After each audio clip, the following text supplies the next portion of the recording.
The latest snapshot of prices at the retail level really came in largely as expected, and to have something come in as expected ends up being sort of the counter of what we were having earlier this year when we're getting unpleasant surprises with larger than expected inflation rises or gains. And so to break down what we saw in the sense of both the month over month and year over year measures, we had headline inflation up 0.2% in July, same for the core, which excludes food and energy. And then the headline was up 2.9% over the past year. That moves down from 3% previously and the peak of 9.1% 2 years ago. So think about moving below 3% relative to a 9% gain when inflation was really on full boil.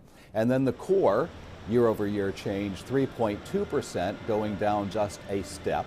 So these are still elevated inflation figures, but they are way down from where they were before. I think that there is a risk that when we're talking about inflation, that we might be talking about it in a fashion that's overly enthusiastic for the taste of consumers and the American people, in the sense that prices are still elevated. We're talking about a rise in the consumer price index of 20% plus going back to January of 2020, right before we knew that we had a problem with the pandemic and the economy.